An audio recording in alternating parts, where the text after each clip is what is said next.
పరిశుద్ధుడా తండ్రి, నీ పరిశుద్ధ నామమునకై స్తుతులు, వందనాలు తండ్రి. మమ్మల్ని కనికరించండి, నీ కృప చూపించండి ఆయన. నీ వాక్యము గ్రహించుకోవడానికి, నీ వాక్యము మా జీవితాలకి వెలుగుగా, దీపములాగా ప్రయోజకరం ఉండటానికి మీరు నిన్ను ఘనపరిచి, నిన్ను మహిమపరిచి, నిన్ను స్తుతించి బిడ్డలంగా ఉండటానికి నీ నడిపింపు, నీ కృప దయచేయమని యేసు ప్రభు నామమున వేడుకొంటున్నాము. ఆమేన్. ప్రియులారా, గడిచిన రెండు వాక్యములు, వర్తమానములు ఏంటంటే ఎగ్జైట్మెంట్ ఇన్ ద డెజర్ట్, యూదా అరణ్యములో వింతైన కార్యములు, యూదా అరణ్యములో ఆసక్తికరమైన కార్యములు తలస్తూ బాప్తిస్మిచ్చి యోహాను యేసు ప్రభువుని ఏ రీతిగా బాప్తిస్మిచ్చాడో యోర్దాను నదిలో, దేవుడు ఆకాశము నుండి ఈయన నా ప్రియ కుమారుడని ఎలాగో అనౌన్స్ చేశాడో ఆ విషయాలు చదివాము. తర్వాత రెండో భాగంలో మరి టెంప్టేషన్స్ ఇన్ ద డెజర్ట్, దేవుడు ఎప్పుడైతే యేసు ప్రభు గురించి మరి అనౌన్స్ చేశాడు, ఈయన నా ప్రియ కుమారుడు, నా కుమారుడు, నా రోల్ నేను నిర్వర్తించే కార్యాలన్నీ తీసుకునే నా ప్రియ కుమారుడని అనౌన్స్ చేశాడు. అప్పుడు సైతానుడు ఎలాగూ విజృంభించి ఆయన పడగొట్టడానికి, ఆయన్ని సైతానుడు తన ఫోల్డ్లోకి, తన గుప్పిట్లోకి తెచ్చుకోవటానికి ఎలాగో ప్రయత్నం చేసి శోధించాడో అది చూసాము. ఆ శోధనలో వాడు అనేక రీతిలుగా శోధిస్తూ ఆత్మలోకి వెళ్ళి ఆత్మను చంపటానికి ప్రయత్నం చేస్తూ ఈ శోధిస్తూ ఉన్నవాడు చివరి శోధన ఏంటంటే, నీవు నాకు బాబు ఒక్కసారి నమస్కారం చేస్తే ఈ రాజ్యాలు, వరల్డ్ పవర్ అంతా, రాజ్య సంబంధమైన, లోక సంబంధమైన శక్తి, సామర్థ్యత, యుద్ధాలు, గుర్రాలు, రథాలు, కత్తులు, ఈటలు, ఈ క్రూరమైన హానికరమైన శక్తి అంతా నీకు ఇచ్చేస్తాను. నీవు అండర్గ్రౌండ్లో నీ సైన్యాన్ని పెంచుకొని రోమన్స్ మీద అటాక్ చేయవచ్చు.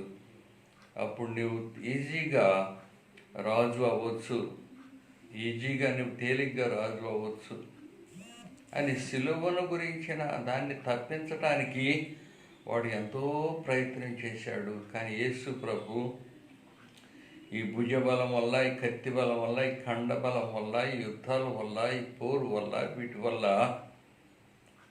దేవుని చిత్తం నెరవేరదు. పాప క్షమాపణ అనే కార్యము నెరవేరదు. ఇది సిలువ కార్యము. సిలువ ద్వారానే ఈ కార్యము, దేవుని చిత్తం నెరవేరుతుందని గ్రహించిన యేసు ప్రభు అపవాదిని గద్దించినప్పుడు వాడు పారిపోయాడు. ప్రియులారా, ఈరోజు మరి గాడ్స్ కింగ్డమ్ ఆఫ్ హెవెన్ అనే దాని మీద కొన్ని విషయాలు బ్రీఫ్గా మాట్లాడవలసి ఉన్నాను. Kingdom of haven, Kingdom bylaws, Kings power, Kings cabinet. Kingdom of heaven is known to Israelites, Jews. Kingdom rejected. ఈ పాయింట్ల మీద బ్రీఫ్గా మాట్లాడతాను, దయచేసి గమనించమని కోరుతున్నాను. యేసు మరి మత్తయి సువార్తలో విషయాలు తీసుకుంటున్నాను. మత్తయి సువార్తలో 9వ అధ్యాయంలో 35వ వచనంలో యేసు వారి సమాజ మందిరంలో బోధించు, రాజ్య సువార్త ప్రకటించుచు, ప్రతి విధమైన రోగమును, ప్రతి విధమైన వ్యాధిని స్వస్థపరచు, సమస్త పట్టణమందును గ్రామములందును సంచారము చేసెను. ఆయన సమూహములు చూచి వారు కాపరి లేని గొర్రెల వలె విసికి చెదిరి ఉన్నందున వారి మీద కనికరపడి, కోత విస్తారమే కానీ పనివారు కొద్దిమందిగా ఉన్నారు కనుక కోతకు పనివారిని పంపమని కోత యజమాని వేడుకునుడని ఆయన శిష్యులతో చెప్పాను. ప్రియులారా, కనికరమని కోరుతున్నాను, బలిని కోరను. అపవాది బలి ద్వారా, పవర్ ద్వారా కత్తి నరికి దీన్ని స్వాధీనపరుచుకోమని చెప్పినప్పుడు కనికరమనే కోరుతున్నాను, కానీ బలిని కోరను. కనికరమనే కోరుతున్నాను, బలిని కోరను. God's power, king's power. సైతాన్ని అనేక రీతులుగా శోధించిన దానికి లొంగకుండా యేసు ప్రభు మరి కనికరమునే కోరుచున్నాను, కానీ నేను బలిని కోరను. ప్రియులారా, మత్తయి సువార్త 8-9 12 మెరికల్స్, ఆశ్చర్యకరమైన అస్టానిషింగ్ హ్యూమన్ నీడ్స్, ఆశ్చర్యాన్ని, అద్భుతాలు ఎవరూ చేయలేదు, ఏ మనుషుడు చేయలేని ఆశ్చర్యకార్యాలు, అద్భుత కార్యాలు. అంతేకాకుండా అవి ఎందుకు చేశారంటే మనుషుని యొక్క అవసరతను బట్టి, మనుషుని యొక్క బాధ, మనుషుని యొక్క శ్రమ, మనుషుడు కాపరి లేని గొర్రెలాగా నిరాశతో, నిస్పృహతో, ఆత్మ సంబంధమైన ధైర్యం లేదు, అష్యూరెన్స్ లేదు, శరీర సంబంధమైన సెక్యూరిటీ లేదు, ఏ విధమైన మరి ఆధారము లేకుండా వ్యాధి, బాధ, కరువు, ఖడ్గముతో కృంగుతున్న మనుషుని మీద కనికరముతో అనేకమైన అద్భుతాలు చేసినప్పుడు ప్రజలు ఆశ్చర్యపడి, ఈయన దావీదు కుమారుడు కాడా? దావీదు కుమారుడు అంటే ఈయన కాదా? ప్రవక్తలు ప్రవచించిన మెస్సయ ఈయన కాదా? ధర్మశాస్త్రములో రాయబడిన రక్షణ కార్యము, నియమాలు, మోషే నియమాలు నెరవేర్చే రక్షకుడు ఈయన కాడా? ఇలాగూ ప్రజలు ఆశ్చర్యపడ్డారు. ఆ యూదులు కూడా, ఇశ్రాయేల్ కూడా ఆశ్చర్యపడ్డారు. అయితే శాస్త్రులు, పరిసయ్యులు, స్క్రైబ్స్ మరి వీళ్ళు ఈ రహస్యాన్ని దాచిపెట్టడానికి ప్రయత్నం చేశారు. ఎందుకంటే ఇది వాళ్ళ బిజినెస్కి, వాళ్ళ గౌరవానికి, మరి ఈ లోక సంబంధమైన వాళ్ళ గర్వము, అహంభావానికి అడ్డు వస్తుందని వారికి అసూయ, సైతాను శోధన వారికి కలిగినందువల్ల దాన్ని ఆటంకపరచడానికి ప్రయత్నం చేశారు. కానీ యేసు ప్రభు దాన్ని అక్కడ ప్రూవ్ చేసుకున్నాడు. 9 పక్షవాయువు గలవాడు, వాడు రోగివై ఉన్నాడు, కాళ్ళు చేతులు ఎండిపోయాడు, కదలలేడు, చాలా బరువెక్కిపోయాడు, చాలా తీవ్రమైన వ్యాధి, భయంకరమైన వ్యాధి, బాడీ బరువెక్కిపోతే, కదలలేడు, నరాలు చచ్చిపోతాయి, ఖండాలు చచ్చిపోతాయి, ఏ విధమైన అంత బాడీ అంతా కుళ్ళిన పాడైపోయిన స్థితి అన్న. ఆ స్థితిలో ఉన్నవాడిని యేసు ప్రభు, నా కుమారుడా, నీ పాపములు క్షమించబడినవి అని చెప్పినప్పుడు, నీవు లేచి నీ పరిపెత్తుకుని నడవమన్నప్పుడు వాడు దిగ్గురు లేచి పరిపెత్తుకుని నడిచి ఆశ్చర్యపడ్డారు. శాస్త్రులు, పరిచయులు దాన్ని మరి వారి దుర్బుద్ధిని, వారి హోస్టిలిటీ, వారి అనిష్టతలు తెలియచేయటానికి ప్రయత్నం చేశారు. పాపములు క్షమించే అధికారం నీకు ఎక్కడిదని అడిగినప్పుడు, మనుష్య కుమారుడు పాపములు క్షమించటానికి అధికారము కలదని చెప్పి నీవు నీ పరుపెత్తుకొని నడవమన్నప్పుడు వాడు వెంటనే పరుపెత్తుకున్నాడు. ఇది రుజువు, అతనికి పాప క్షమాపణ కలిగిందంటానికి ఈ ఫిజికల్, ఈ శరీర సంబంధమైన, బాహ్య సంబంధమైన మెరికల్ రుజువు. ప్రియులారా, యేసు ప్రభు ఆత్మ సంబంధమైన వాటిని బోధించడానికి, ఆత్మ సంబంధమైన స్థితిని అనుగ్రహించటానికి ఈ ఫిజికల్ మెరికల్స్, బాహ్యమైనవి, దాంతోపాటు ఆత్మ సంబంధమైన విశ్వాసము, దాంతోపాటు ఆత్మ సంబంధమైన మరి వారి యొక్క విశ్వాస స్టాండర్డ్స్ కాపాడుకోవటానికి ఈ మెరికల్స్ చాలా ఉపయోగకరముగా ఉంది. కింగ్ డిక్లేర్డ్, ప్రభు తన యొక్క అధికారాన్ని, తన యొక్క ఆధిపత్యాన్ని, తన యొక్క దైవత్వాన్ని, ఆయన కట్టే రాజ్యము, ఆయన కట్టే పరలోక రాజ్యాన్ని యొక్క అధికారాన్ని అక్కడ అనౌన్స్ చేశాడు, తెలియచేశాడు. ఇప్పుడు ఇలారా కింగ్స్ బైలాస్ ప్రతి విధమైన ఏ ఏ రాజ్యమునకైనా, ఏ పట్టణమునకైనా, ఏ గవర్నమెంట్ అయినా, ఏ అధికారమైనా దానికి కొన్ని బైలాస్ ఉంటాయి. King must have bylaws and standards to control it's subjects. ఆ రాజ్య సంబంధుల్ని, ఆయన కింద ఆ కింగ్డంలో ఉన్నవారిని, ఆ రాజ్యంలో ఉన్నవారిని బలపరచడానికి, వారిని రెగ్యులర్ చేయటానికి, వారిని డిసిప్లైన్ చేయటానికి, వారిని గ్రహించటానికి, వారిని బహుగా ప్రేమించి ఆ రాజ్యంలో స్థిరపరచడానికి కొన్ని రూల్స్, రెగ్యులేషన్, బైలాస్ కావాలి. ఏ కింగ్డమ్ అయినా, ఏ రాజ్యమైనా, ఏ సంస్థ అయినా, ఏదైనా సరే వాటికి కొన్ని నియమాలు, కింగ్డమ్ బైలాస్, నియమాలు కావాలి. ఇక్కడ కూడా పరలోక రాజ్యానికి కూడా నియమాలు కావాలి. పరలోక రాజ్యానికి కూడా నియమాలు కావాలి. యేసు ప్రభు మరి ఈ సర్మన్ ఆన్ ద మౌంటైన్, ఈ పర్వతాన్ని మీద ఒక పుల్పిట్గా చేసుకొని అనేక సంగతులు బోధించాడు.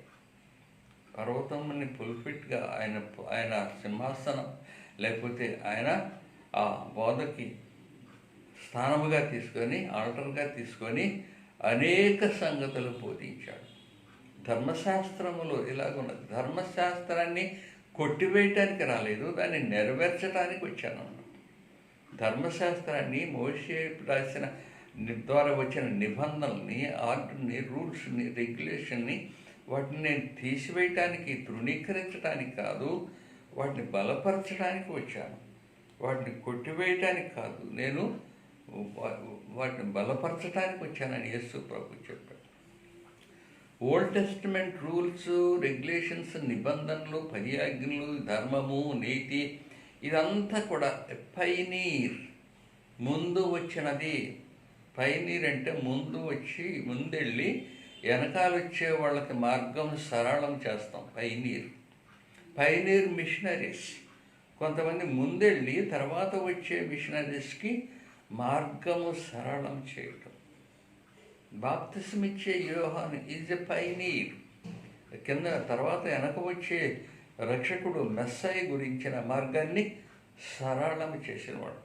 ఓల్డ్ టెస్టిమెంట్ రూల్స్, నిబంధనలు, బైలాస్ అన్ని కూడా పైనీర్.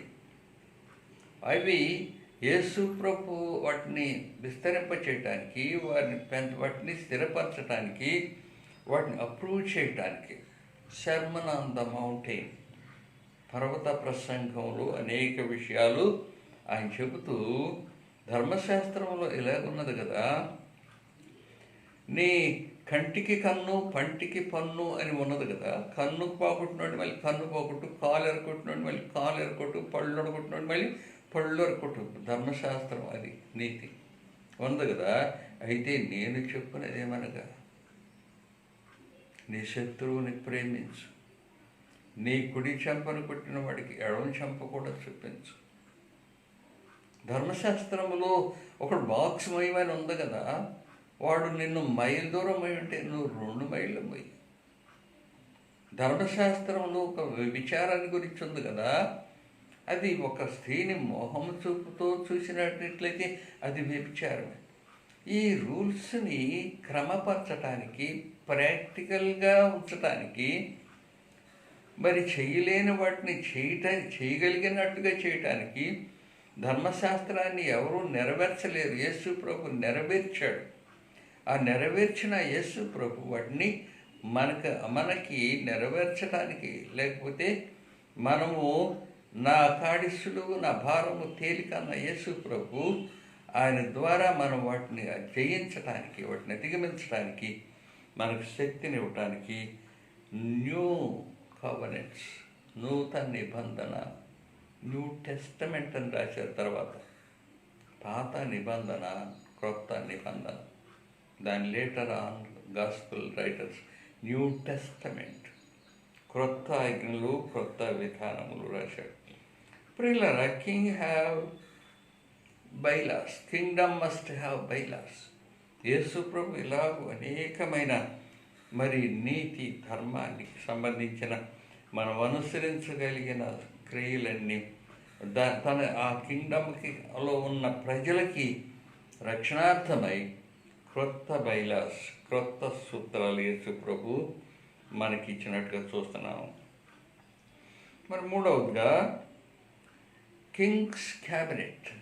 ప్రియులారా, కింగ్స్ క్యాబినెట్ మనం చదివిన యేసు వారి సమాజ మందిరంలో బోధించు, రాజ్యస్వాదను ప్రకటించు, ప్రతి విధమైన రోగమును, ప్రతి విధమైన వ్యాధిని స్వస్థపరుచు, సమస్త పట్టణమందును గ్రామములందును తిరుగుతూ వారి మీద కనికరము పడ్డాడు. మత్తయి సువార్త 10:1 ఆయన 12 మంది శిష్యులు పిలిచి అపవిత్రాత్మను వెళ్ళగొట్టుటకును, ప్రతి విధమైన రోగమును, ప్రతి విధమైన వ్యాధిని స్వస్థపరచుటకును వారిని పట్టణములోనికి పంపించాడు. ప్రియులార, king's cabinet. King must have రాజ్యసభ. రాజుగారికి సభ ఉంది, రాజుకి సభ, రాజ్యసభ. ప్రియులార, it is preaching, not only preaching, but gathering people around him. It is necessary to organize his kingdom. King ఒక్కడే ఉంటే చాలదు, రాజ్యం కావాలి, రాజ్య సంబంధాలు కావాలి, రాజ్యములు పోరాడేవారు కావాలి, రాజ్యములు విస్తరించేవారు కావాలి, రాజ్యాన్ని ప్రకటించేవారు కావాలి, రాజ్యములు జీవించి రాజ్య సంబంధులు కట్టేవారిని, రాజ్య సంబంధులు ప్రొటెక్ట్ చేసేవారిని, రాజ్యానికి సంబంధించిన మరి విధానాలన్నీ పోషించే సంరక్షకులు కావాలి. అందుకని he is not only preaching but also gathering people around him. It is necessary to organise his Kingdom. Put wider and permanent basis. Kingdom must have its subjects. It should reflect on his people. It should radiant on his people. ప్రియులార, kingdom పరలోక రాజ్యము. ఈ రాజ్యాన్ని గురించి preach చేస్తూ కొంత విస్తారముగా ఉన్నది. పనివారిని పంపించండి, రాజ్యమును గురించి ప్రకటిస్తూ, కింగ్ పరలోక రాజ్యమును గురించి ప్రకటిస్తూ, రాజ్యమును కట్టుతూ, మరి దానికోసం కావలసిన ప్రజలను పోగు చేస్తూ, దానికి కావలసిన మరి ఆర్మీని పోగు చేస్తూ, దానికి కావలసిన మరి సహచరుల్ని సిద్ధపరుస్తూ, మరి యేసు ప్రభు ఆయన యొక్క ఆ రాజ్యాన్ని విస్తరింపచేయటానికి అది permanent basis. It should be permanent basis. రాజ్యాలన్నీ పడిపోతూ ఉంటాయి, బాహ్యంగా కట్టబడుతుంది, దానికి అంతరంగికమైన సరైన విధానాలు ఉండవు, సరైన ప్రేమ సమాధానంతో ఉండవు. ఒక్కొక్కడు కోపం వచ్చినప్పుడు ఒక్కొక్కడు కడతంటాడు, ఒక్కొక్క రాజ్యాన్ని స్థాపిస్తుంటాడు, కొంతకాలం ఉంటుంది. అంతకన్నా బలమైన వాడు వచ్చినప్పుడు అది పడిపోద్ది, రాజ్యాలన్నీ కూలిపోతాయి. కానీ యేసుప్రభు కట్టిన రాజ్యము మరి విశాలము, సర్వ ప్రజలకు తూర్పు నుండి, పడమటి నుండి, ఉత్తరం నుండి, దక్షిణం నుండి అనేక మంది వచ్చి ఈ రాజ్యములో చేరటం చూస్తున్నాం. ప్రియుల లూకా సువార్త 13 తూర్పు నుండి, ఉత్తరం నుండి విస్తారమైన ప్రజలు వచ్చి ఈ రాజ్యం నింపుతున్నారు. అక్కడ మోషే, అబ్రహాము, ఇస్సాకు, యాకోబు అనే పితరులకు ఉన్నారు. ప్రియుల రాజ్యంలో చేరిన వారు, రాజ్య సంబంధులు, వారు పరలోక రాజ్యంలో చేరుతున్నారు. కొంతమంది దాన్ని రిజెక్ట్ చేసిన వారు ఆ స్థితిని పొందలేక, ఆ పితరుల్ని చూడలేక వారు రాజ్యాన్ని కోల్పోతూ ఉన్నారు. Kingdom must have necessary to organize his kingdom. It should put wider, permanent basis. It must have to its subjects. It should reflect. ఈ రాజ్య సంబంధులైన వాళ్ళు యేసు ప్రభు యొక్క సిద్ధాంతాలు, యేసు ప్రభు యొక్క ప్రేమ సిద్ధాంతము, యేసు ప్రభు యొక్క దయా, కనికరము, కృప, ఈ సిద్ధాంతాలన్నీ కూడా మరి ప్రకాశించవలసింది. దీపము చూడండి, దీపము వెలిగించి కొంచెం కింద కానీ మంచం కింద పెట్టరు, దీపస్తంభం మీద పెడతారు. అనేకులకు వెలుగు కలిగేటట్టుగా దీపస్తంభం మీద పెడతారు కదా. మీ వెలుగు ప్రకాశింపనండి, మీ దీపం ప్రకాశించాలి. మీరు లోకములకు ఉప్పు లాంటి వారు, మీ వెలుగు ప్రకాశించాలి. The light of Jesus reflected, radiated on his people. ప్రకాశిస్తూ ప్రకాశిస్తూ ప్రకాశిస్తూ యేసు ప్రభు యొక్క ముఖ ప్రసన్నత ప్రకాశిస్తూ ఉంది. యేసు ప్రభు ఆయన ప్రకాశించాడు లైట్ లాగా. ఆ రాజ్య సంబంధులందరికీ ప్రకాశము కలిగింది. ప్రియులారా, తర్వాత ఇంకొక విషయము, మరి కింగ్డమ్ ఆఫ్ హెవెన్, ఈ మత్తయి సువార్తలో కింగ్డమ్ ఆఫ్ హెవెన్ అనేది 55 సార్లు రాయబడింది. అందులో 35 సార్లు కింగ్డమ్ ఆఫ్ హెవెన్, కింగ్ గురించి రాయబడింది. కింగ్డమ్ ఆఫ్ హెవెన్, పరలోక రాజ్యాన్ని గురించి 35 సార్లు. 15 సార్లు Kingdom of heaven is like this. అనేకమైన ఉపమానాలు చెప్తూ వచ్చాడు, అనేకమైన ఉపమానాలు. పరలోక రాజ్యం ఎలా ఉంటుంది, పరలోక రాజ్యం ఎలా ఉంటుంది, పరలోక రాజ్యం ఎలా ఉంటుంది, పరలోక రాజ్యం ఎలా వ్యాపిస్తుంది, పరలోక రాజ్యం ఎలా, మరి పులియని రొట్టె, ఒక రొట్టె ముద్దలో పులిసిన పిండి కొద్దిగా వేసినప్పుడు ఆ పిండంతా ముద్దంతా పులయపడుతుంది. అలాగే పరలోక రాజ్యం బహుగా విస్తరిస్తుంది. ఆవగింజ ఉపమానం, ఆవగింజ చాలా చిన్నది, అది పెరిగి ఒక వృక్షంలాగా అయ్యి అనేక పక్షులకు ఆశ్రయం ఇస్తుంది. అలాగే మంచి నేలన పడ్డ విత్తనము 30 100 60 100 విస్తారముగా ఈ కింగ్ పరలోక రాజ్యం విస్తరిస్తుందని యేసు ప్రభు చెబుతున్న. Jews well understood the term of kingdom of heaven. ఈ పరలోక రాజ్యం అనే దాన్ని యూదులకి బాగా అర్థమవుతుంది, బాగా తెలుసు. వాళ్ళు వాడుకునే టర్మ్, ఇశ్రాయేలు వాళ్ళు వాడుకునే టర్మ్ పరలోక రాజ్యం ఎలా ఉంటుందో వాళ్ళకి తెలియదు. పరలోక రాజ్యం ఎలా ఉంటుందో వారికి సరిగ్గా తెలియదు. కానీ పరలోక రాజ్యం గురించిన హోప్స్, నియమాలు, ఆసక్తి వారికి యూదుల్లో ఉంది.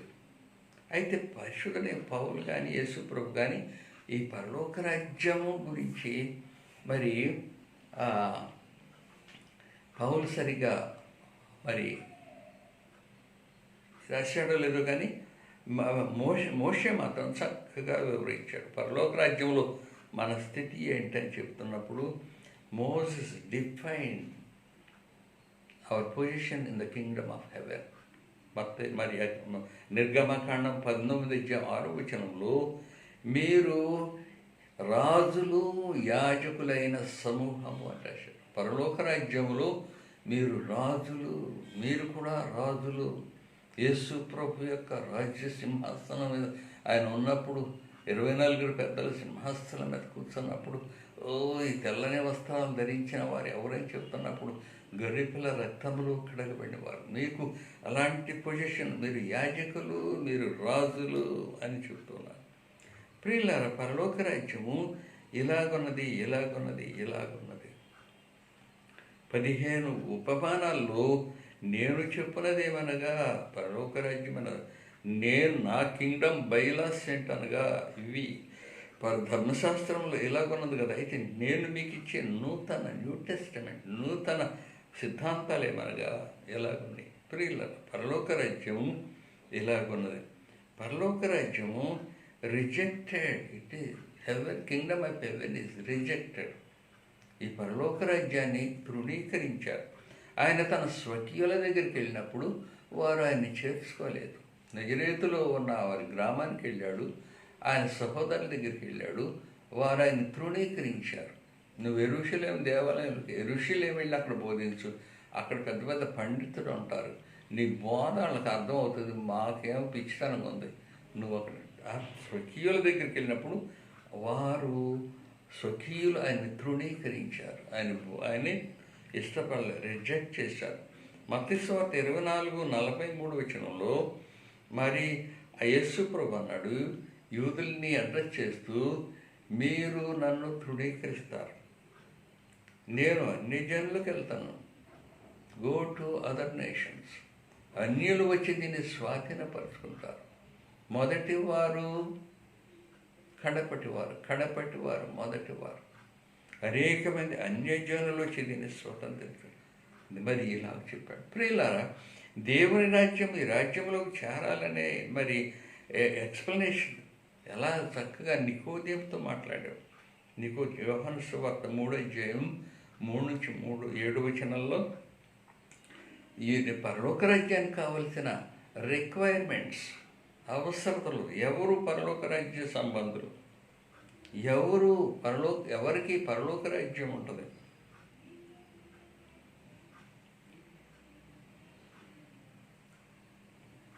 పరలోక రాజ్యానికి కావలసిన అర్హతలు, యోగ్యతలు ఏంటంటే, రిక్వైర్మెంట్స్ ఏంటంటే, కొత్తగా జన్మించాలి, మీ అభిప్రాయాలు మార్చుకోవాలి, మీ ఉద్దేశాలు మార్చుకోవాలి, మీ దుష్టత్వం మార్చుకోవాలి, మీరు కింగ్ ఆఫ్ కింగ్స్ యేసు ప్రభుని అంగీకరించాలి.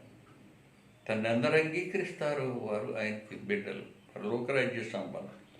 మీరు ఆయన అంగీకరించాలి అని యేసు ప్రభు మరి పరలోక రాజ్యానికి కావలసిన యోగ్యతలు, ఒకడు కొత్తగా జన్మించాలి. నికోదేముకి అర్థం కాలేదు, కానీ తర్వాత ఆయన శిలువ మీద వేలాడే యేసు ప్రభుని చూసినప్పుడు ఆయన గుండె బద్దలైపోయింది. అయ్యో ప్రభువా, సీనారణ్యంలో చూసి వారు మరి బ్రతికారు కదా, అలాగే నీవు పైకెత్తబడతావు, ఇత్తడి సర్పాన్ని ఎత్తినట్టుగా నీవు పైకెత్తబడ్డావా ప్రభువా, నిన్ను చూసిన వారు రక్షింపబడతారు ప్రభు. గుండె బద్దలైపోయి యేసు ప్రభుని అంగీకరించి యేసు ప్రభు కోసము మరి తన సమాధి బరియలు అవన్నీ ఫ్యూనరల్ అన్నీ కూడా అరేంజ్ చేసిన వాడు, గొప్ప విశ్వాసిగా మారిన వాడు నికోదేము. అలాగే ప్రియులారా, కింగ్డమ్ ఆఫ్ హెవెన్ దాని రిక్వైర్మెంట్స్, దానిలోకి వెళ్ళటానికి అర్హతలు, యోగ్యతలు, బైలాస్, యేసు ప్రభు ఇచ్చిన బైలాస్ కొండ మీద ప్రసంగంలో మరి ఈ ధన్యతలు, ఆత్మ విషయమై దీనులైన వారు ధన్య, వారి పరలోక రాజ్యము, దుఃఖపడు వారు ధన్యులు, వారు ఓదార్చబడదు, సాత్వికులు ధన్యులు, వారి భూలోకను స్వతంత్రించుకుని, నీతి కొరకు ఆకలి దప్పులు గలవారు ధన్యులు, వారు తృప్తిపరచబడదు. ఇలాంటి కింగ్డమ్ ఆఫ్ హెవెన్ కావాల్సిన రిక్వైర్మెంట్స్, అవతలను యేసు ప్రభు మనకి ఇచ్చాడు. మనం వాటిని ఎక్సర్సైజ్ చేయాలి. We should exercise the rules, regulations. దానివల్ల మరి సబ్జెక్ట్స్, పరలోక రాజ్య సంబంధాలను మేలుకొంటున్నాం. పరిశుద్ధ తండ్రి, నీ పరిశుద్ధ నామమునకై స్తుతులు, వందనాలు తండ్రి. కనికరించండి, కృప చూపించండి, నీ నీతిని, సమాధానం మాకు దయచేయమని, మాకు కలిగిన యోగ్యతలో దయచేయండి. నీ నియమాలు పాటించడానికి మమ్మల్ని శక్తివంతులుగా చేయమని యేసు ప్రభు నామమును వేడుకొంటున్నాం తండ్రి. ఆమేన్. మన తండ్రి అయిన దేవుని ప్రేమ, ప్రభు అయిన యేసు క్రీస్తు యొక్క కృపా కనికరములు, పరిశుద్ధాత్మ దేవుని అన్యోన్య సహవాసము నిత్యం మనకు తోడై ఉండునుగాక. ఆమేన్.